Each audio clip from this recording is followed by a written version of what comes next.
ದುಬೈಯಲ್ಲಿ iPhone purchase ಮಾಡೋಕ್ಕಿಂತ ಮುಂಚೆ ಈ ವಿಡಿಯೋನ ಮಿಸ್ ಮಾಡಿದೆ ನೋಡಿ. ದುಬೈಯಲ್ಲೇನೋ ಐಫೋನು ಚೀಪಾಗಿ ಸಿಗುತ್ತೆ, ಬಟ್ ಆದರೆ ಅಲ್ಲೂ ಸೇಮ್ ಫೋನ್ ಎರಡು ಡಿಫ್ರೆಂಟ್ ರೇಟಲ್ಲಿ ಸಿಗುತ್ತೆ.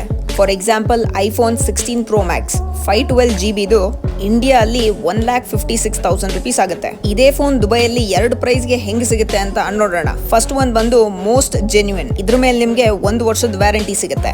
ಅದ್ರ ಜೊತೆಗೆ ಎಕ್ಸ್ಟೆಂಡೆಡ್ ಇಂಟರ್ನ್ಯಾಷನಲ್ ವ್ಯಾರಂಟಿನೂ ಸಿಗುತ್ತೆ. ಆಮೇಲೆ ಏರ್ಪೋರ್ಟ್ ಅಲ್ಲಿ ವ್ಯಾಟ್ ರೀಫಂಡೂ ಸಿಗುತ್ತೆ 5%. ಸೊ 5% ಟ್ಯಾಕ್ಸ್ ಕಲೆಕ್ಟ್ ಮಾಡಿ ಏರ್ಪೋರ್ಟ್ ಅಲ್ಲಿ ನಿಮ್ ಪಾಸ್ಪೋರ್ಟ್ ನ ತೋರ್ಸಿದ್ರೆ ಡ್ಯೂಟಿ ಫ್ರೀ ಮಾಡಿ ಈ ತರ ಏರ್ಪೋರ್ಟ್ ಅಲ್ಲಿ ರೀಫಂಡ್ ಗೆ ಕ್ಲೇಮ್ ಮಾಡಬಹುದು. ಅದ್ರ ಜೊತೆಗೆ ಆ ಫೋನ್ ಬಂದು TDRA ಅಪ್ರೂವ್ಡ್ ಇರುತ್ತೆ. ಈ ತರ 100% ಒರಿಜಿನಲ್ ಫೋನ್ ಸಿಗುತ್ತೆ.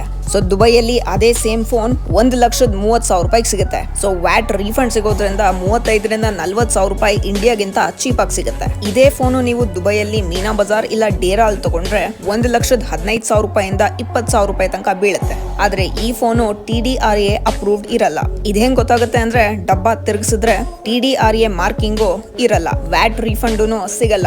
ಈ ಫೋನು ಗ್ರೇ ಮಾರ್ಕೆಟ್ ಇಂದ ಬರುತ್ತೆ. ನಿಮ್ಮ ಅದೃಷ್ಟ ಕೆಟ್ರೆ ಯಾವಾಗ ಬೇಕೋ ನಿಂತೋಗ್ಬೋದು. ಓನರ್ ಬೇಕಂದ್ರೆ ಈ ಫೋನ್ನ ಇನ್ನ ಕಮ್ಮಿ ರೇಟ್ಗೂ ಮಾರ್ಬಿಡ್ತಾರೆ, ಯಾಕೆಂದ್ರೆ ಇದು ರೀಫರ್ಬಿಶ್ಡ್ ಫೋನ್ಗಳು, ಒರಿಜಿನಲ್ ಅಲ್ಲ.